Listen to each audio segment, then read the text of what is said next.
En los dormitorios del colegio, Lavinia lloraba de noche porque temía a los animales. Para combatir sus inexplicables terrores, metía arañas vivas dentro de su cama. Una vez metí un ratón muerto que encontré en el jardín. Otra vez metí un sapo.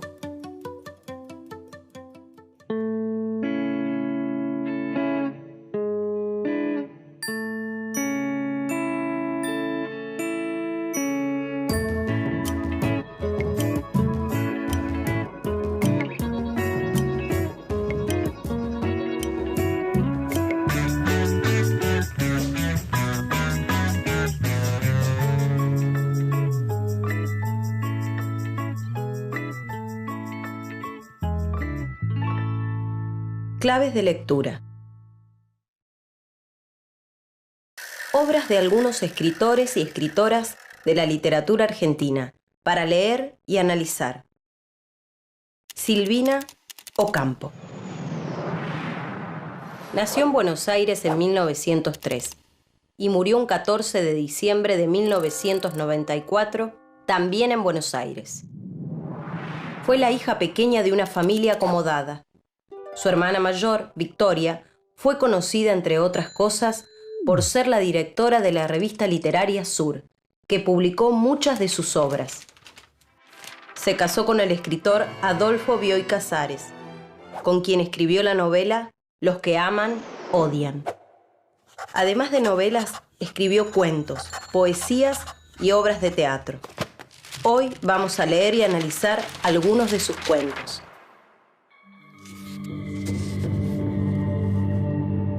Soñé que los canarios picoteaban mis brazos, mi cuello, mi pecho, que no podía cerrar mis párpados para proteger mis ojos. Soñé que mis brazos y que mis piernas pesaban como sacos de arena. Mis manos no podían espantar esos picos monstruosos que picoteaban mis pupilas.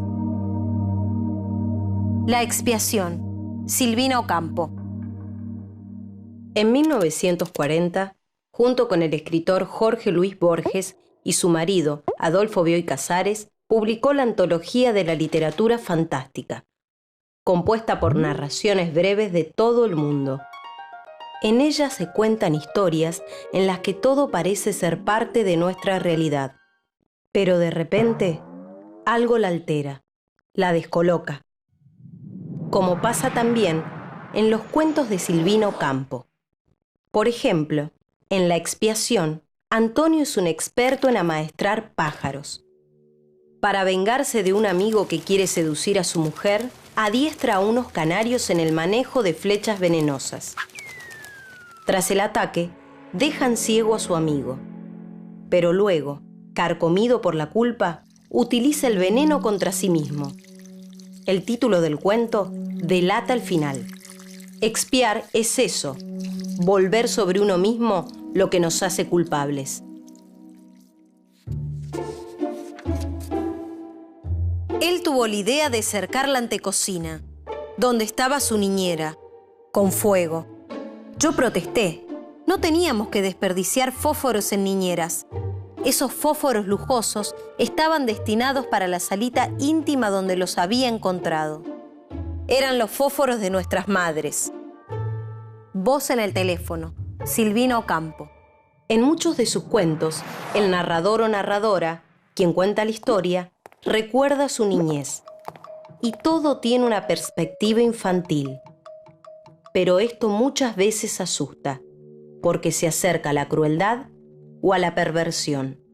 En cuentos como Voz en el teléfono, hay personajes que dañan a otros y disfrutan haciéndolo. En este y en otros relatos, los protagonistas son niños y niñas terribles y al mismo tiempo horriblemente buenos. Silvina Ocampo logra juntar lo que no parece que pueda ser unido: la infancia con la crueldad, el horror con la bondad y el cielo con el infierno.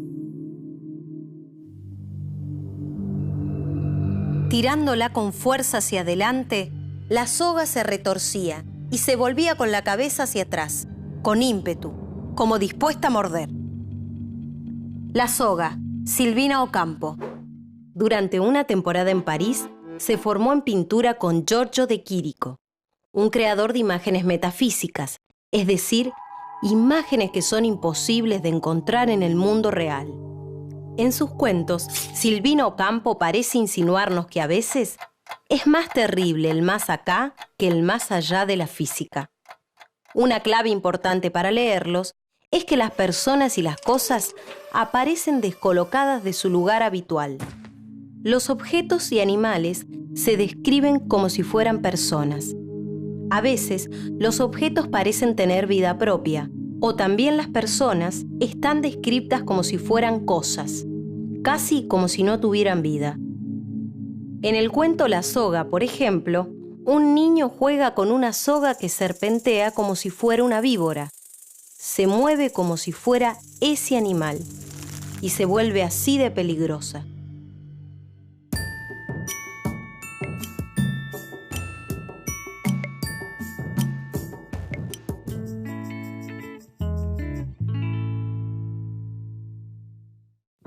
No había nadie ese día en la casa de arriba, salvo el llanto pequeño de una chica, a quien acababan de darle un beso para que se durmiera, que no quería dormirse, y la sombra de una pollera disfrazada de tía, como un diablo negro con los pies embotinados de institutriz perversa. Una voz de cejas fruncidas y de pelo de alambre que gritaba: «¡Celestina! ¡Celestina!», haciendo de aquel nombre un abismo muy oscuro. Y después que el llanto disminuyó despacito, aparecieron 2 piecitos desnudos saltando a la cuerda, y una risa y otra risa caían de los pies desnudos de Celestina en camisón, saltando con un caramelo guardado en la boca. Cielo de claraboyas, Silvina Ocampo. En muchos de sus cuentos, los personajes están fragmentados. Se los describe por partes, como si hubiera un vidrio esmerilado frente a ellos, que nos impide verlos correctamente. En el cuento Cielo de claraboyas, una nena escucha y ve lo que ocurre en la casa que está encima de la suya, pero lo ve deformado o partido. Ve los pasos y las sombras de los cuerpos. Escucha algunas de las cosas que dicen sus vecinos. Lo que se cuenta tiene siempre una mediación, algo que se interpone entre la imagen y el ojo o entre el sonido y el oído. En este cuento, lo que se interpone es el vidrio de las claraboyas. Podemos pensar que las narraciones de Silvina Ocampo funcionan así.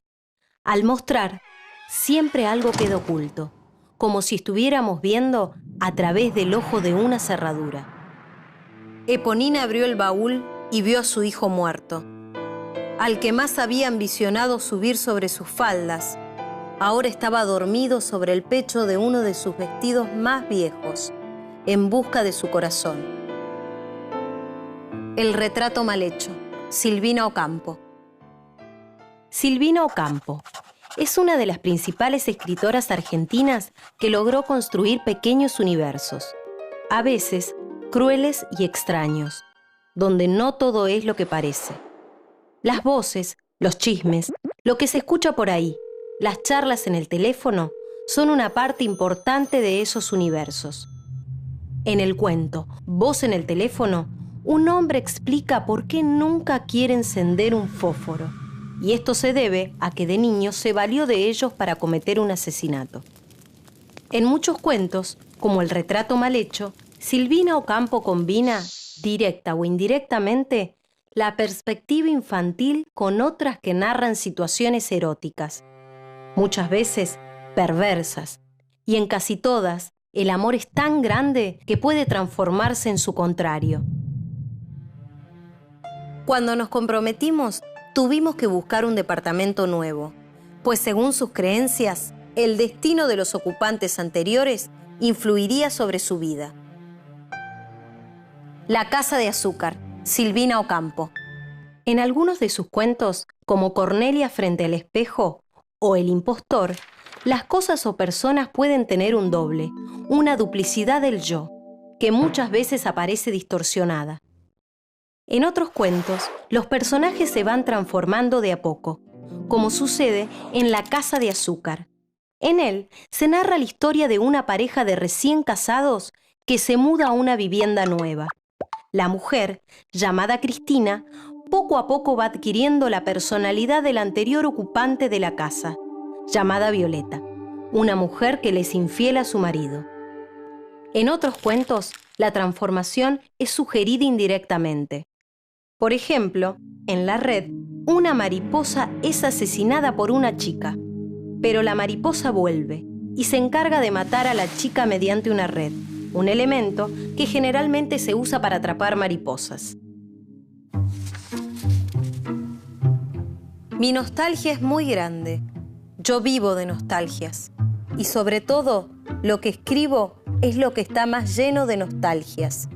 Yo no demuestro o no pruebo que soy nostálgica. Pero de todos modos, creo que el lector lo siente. Entrevista a Silvina Ocampo. En sus cuentos hay niños y niñas terribles, que a la vez parecen horriblemente buenos. Niños que cuentan sus travesuras y que muchas veces nos escandalizan por su crueldad. Hay sueños que parecen recuerdos, que parecen sueños. Personas que parecen objetos y objetos que cobran vida. Personas que se parecen a otras y terminan siendo otras. Ser y parecer. Los cuentos de Silvina Ocampo van y vienen entre la realidad y el sueño, entre la infancia y la vejez, y así nos confunden. Quizá esa sea la principal clave de todas: mostrar y al mismo tiempo ocultar, como en un truco de magia.